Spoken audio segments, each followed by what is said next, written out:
Yo, what is good, Ice Gang? Iceman here, and today we got a reaction video on what we're gonna be reacting to.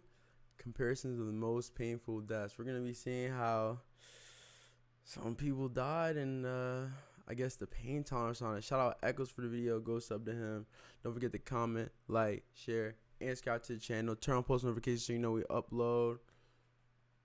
Let's get into the video. Off arm while the enraged grizzly sank its teeth into him. Screams of his girlfriend, Amy Huguenard, echoed in his head. Both became victims of a merciless predator, devouring them alive.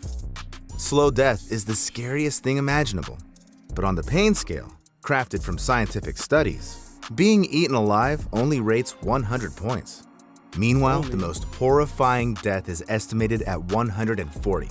Stick around until the end to find out what hits that maximum mark. But I warn you, viewer discretion is advised. On October 11th, 2012, workers at a seafood processing plant in Santa Fe Springs sounded the alarm. Their colleague, 62-year-old Jose Molina, had vanished suddenly. After nearly 90 minutes of searching, the boiler operator suggested opening the last loaded oven. Inside, they cooked and sterilized tuna at high temperatures. Workers had to wait. Shopify is a platform that helps entrepreneurs get started down the path they want. Sometimes starting a business can be scary. Half an hour for the oven to cool down. All this time, their only thought was, I hope Jose isn't in there. Unfortunately, he was indeed there. When the workers opened the door, they were horrified to find him inside. As it turned out, Molina was loading pallets of canned tuna into the oven when he noticed a malfunction. Without warning anyone, he stepped into the oven to adjust the chain inside. Meanwhile, another worker, not seeing Jose in place, assumed he had already left. So he closed and turned on the oven. It was loaded with nearly 5,500 kilograms of canned tuna, which began to cook at a temperature of 132 degrees Celsius. Trapped, Jose likely suffered severe skin burns, and then the high temperature began to affect his muscles and organs. Eventually, the poor man was boiled alive. Looking at the pain scale, where, for example, 2 points are attributed to a gunshot to the head and 91 to a shark bite, while dying from being literally boiled alive hits a staggering 105 points. And unfortunately, such incidents in production happen quite often. In 2009, Vincent Smith II worked at an illegal chocolate factory, Cocoa Service, in Camden, New Jersey. The 29-year-old worker was dumping giant chunks of chocolate over the edge of a vat, nearly 2.5 meters deep. There, chocolate was melted and mixed. Suddenly, Vincent was struck by a mixer paddle and fell right into the hot molten mass, reaching a temperature of 120 degrees Celsius. His colleagues immediately rushed to shut down the machine. However, Vincent stayed in the chocolate for a full 10 minutes before rescuers could pull him out. Even though his body was mangled by the giant mixer, Vincent died from burns. The tragedy occurred because the platform he fell from was slippery from splattered chocolate and was directly above the vat without any barriers to protect workers from falling into the boiling mixture. Nevertheless, you don't have to be at a dangerous facility to experience excruciating pain, which on the scale goes even beyond 105 points. On November 23, 2018, a 911 dispatcher heard the shaky voice of a 76-year-old woman. It was Loretta Picard from Polk County, Florida. I think my house is on fire. And I'm here alone, and I'm on a walker. Firefighters were immediately dispatched to her house. The dispatcher told the woman to leave the building and go outside, to which she replied, Couldn't, honey, if I wanted to. That nervous laugh at the end just breaks your heart. Loretta had recently undergone surgery and couldn't move quickly without assistance. Plus, she couldn't see anything through the smoke. Meanwhile, the fire truck slowly made its way down the rough country road where the woman lived. Loretta was freaking out, worried that nobody would save her, constantly asking if help was really on the way and if they were sure they were coming for her. Then, on the recording, you could hear Loretta start coughing and wheezing, and the sound of the crackling fire in the background getting louder. But I can't show you what the recording captured next, because then the flames engulfed the woman, who never got the help she desperately needed.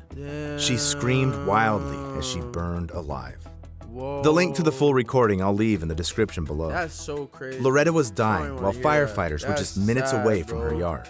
The phone call cut out after 20 minutes, and rescuers arrived at the scene 14 minutes later. Yet nobody ever went inside to save her.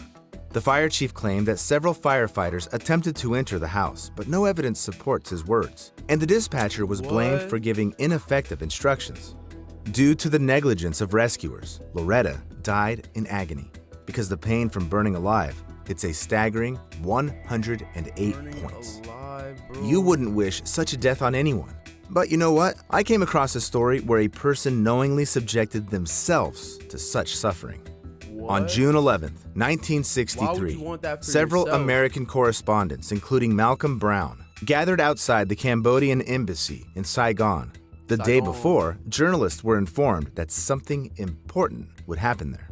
Buddhists were deeply offended by the disrespect of their beliefs by the South Vietnamese government. So, around 350 monks and nuns gathered for another peaceful protest. Suddenly, not far from the presidential palace, a car stopped and 3 monks got out, including Quang Duc. Malcolm pointed his camera at the trio, not realizing what he would witness through the lens next. Protesters gathered around Quang, who sat on a pillow in the traditional Buddhist meditative lotus pose, while another monk started pouring gasoline over his head. Quang paid no attention and prayed, and when he finished, he struck a match. The flames instantly engulfed him, rising up in black smoke. It was a horrifying spectacle. Quang Duc's body slowly withering and shriveling, while his head blackened and charred. I can't show you the photo either, but I'll leave a link below the video. The scene was very contrasting, as everyone present there loudly cried, watching the self-immolation, while the monk himself, enduring painful suffering, didn't even flinch or make a sound. Whether it was meditation skills or inner spiritual strength that helped the monk endure the agony of his impending death, I know for sure an ordinary person wouldn't last like that, let alone endure the pain that hits 110 points. In 2007, a 33-year-old woman from Hong Kong named Cecilia Chung climbed to the top of Nyiragongo volcano, located in the Democratic Republic of the Congo. It last erupted in 2002, flooding the highly populated city of Goma with lava, causing widespread destruction. Since then, the volcano had been relatively safe, so tourists from all over the world flocked to see its famous lava lake. It looks like cracked earth in the desert, with hellish streaks of fire rising from it. Cecilia climbed nearly 3,500 meters for this site. The woman was thrilled by the terrifying view of the lake and wanted to take a closer photo of it. To do this, she climbed over the edge of the crater, and suddenly, Cecilia slipped and fell. Sean Combs is a monster. I want to speak about this now because I witnessed everything. I've known Sean since he was 4 years old. Fell down. However, flying about 200 meters, she hit a protrusion right above the lava lake. Cecilia felt piercing pain because the impact broke several bones. She was thrown into the heat, and it was almost impossible to breathe because she was too close to the lava, the temperature of which could reach 950 degrees Celsius. A helicopter, rescuers, and a volcanologist were sent to the scene. At first, Cecilia showed signs of life. However, the rescue operations were stopped due to poor visibility. As a result, without waiting for help, she fell into the volcanic lava lake. Eyewitnesses even hoped that the woman died instantly after the impact and fell into the lava without feeling any pain. The thing is that on the pain scale, it hits a whopping 110 points. Death in lava, although painful, is instantaneous. That's why many people consciously chose it to end their lives. In 1933, a schoolgirl named Kyoko Matsumoto climbed Mount Mihara, located on the Japanese island of Ito-Ushima, with a girl from her school. Kyoko was in love with her friend. However, in Japanese society at that time, same-sex relationships were condemned, and this oppressed Kyoko so much that she didn't want to live anymore. The schoolgirl threw herself into the volcano crater before her lover's eyes. The scariest thing in this story is that the girl became a role model for many Japanese people who wanted to end their lives.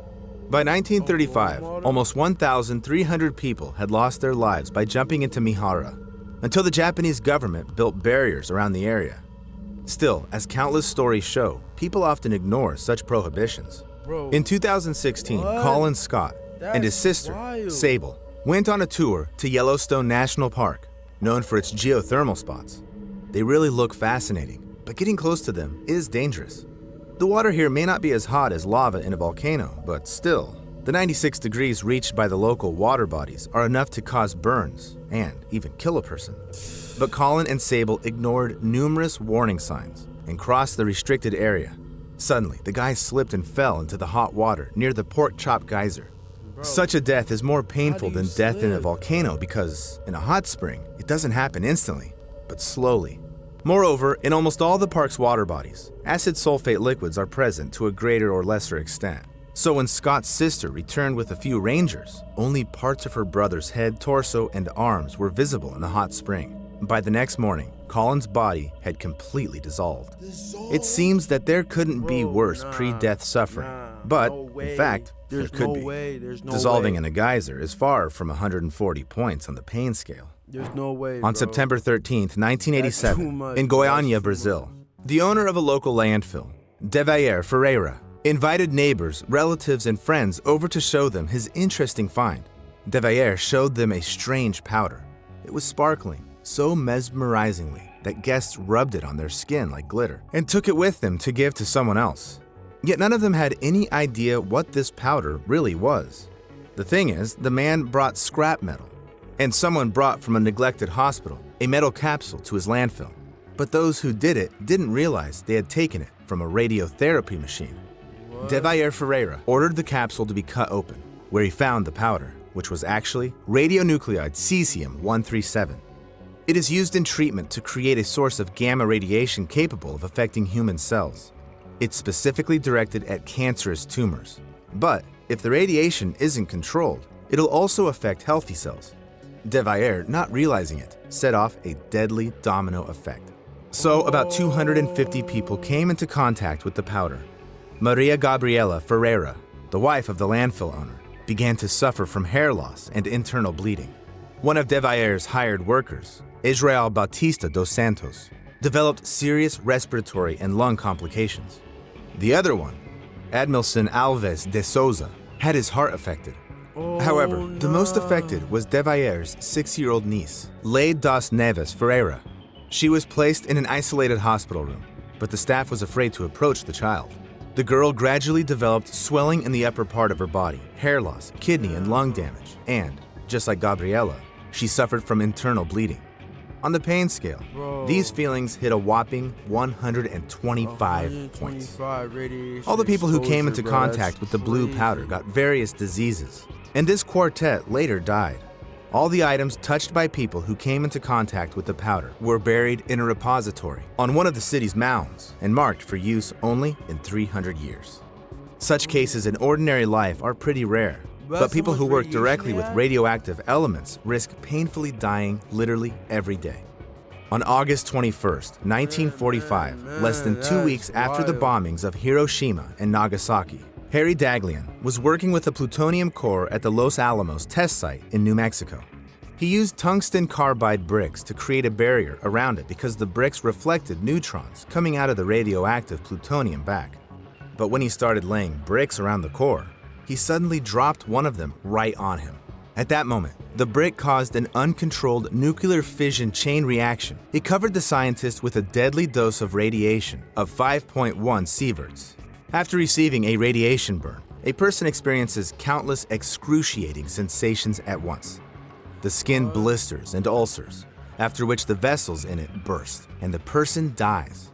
In addition, due to the high dose of radiation, you feel how each of your organs slowly fails until you die. And that's exactly what happened on the 25th day of Harry Daghlian's suffering. The slow death from radiation and all the previous steps on the pain scale are united by the fact that these pains weren't inflicted intentionally on the victims. However, fortunately, you cannot accidentally expose yourself to suffering that is at the maximum mark of 140 points. What's that? Even if you find yourself in the mouth of a volcano or in the heart of a nuclear reactor. So, the most painful sensation in the world is skinning. This refers to a specific torture. Before it, the skin was softened using sunburns or hot water. Then, the torturer made incisions starting from the least sensitive parts of the body and ending with the delicate skin of the face. The process was designed to keep the victims alive as long as possible, maximizing pain. Eventually, death could occur from blood loss, shock, or infections. But such a method of punishment has existed for quite some time, since the times of the ancient Assyrians, and up to medieval Europe. Nowadays, they don't do it anymore. At least, it's definitely prohibited by law. Write in the comments what caused you the most pain, and subscribe to my channel if you have nerves of steel and love scary stories from the lives of real people. Subscribe.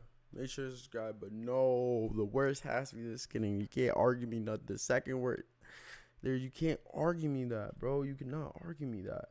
Let me see what the other ones are. For it, the skin was softened using sunburns. The world is skinning. This refers to there's because maybe the hot water. Nah. Maybe the hot water could the lava's instant death, the burning alive. That shit is painful though. Painful, cause you feel everything just melt. It's but nah, skinning is the worst. Skinning is, for me at least, that's just the worst. I'm not even saying that just because it's the most. It's just the worst. It sounds like, think about it, like really don't think about it, but think about it, you know. But yeah, that has to be the worst. If you made it to the end of the video, I appreciate every single one of y'all. I love y'all. Comment down below what you think is the worst pain, like what's the worst painful end for you? Like, what do you think is the worst? Me, it's skinning, no doubt about it. But yeah, comment down below. Don't forget to like, share, sub, and subscribe to the channel. I said sub and subscribe, same thing. Yeah, but yeah, you get the gist. You know, turn on post notifications so you know when I upload, all that beautiful stuff. But yeah, that's crazy. That is crazy. I'll see y'all in the next one. Ice Gang. Iceman. Out.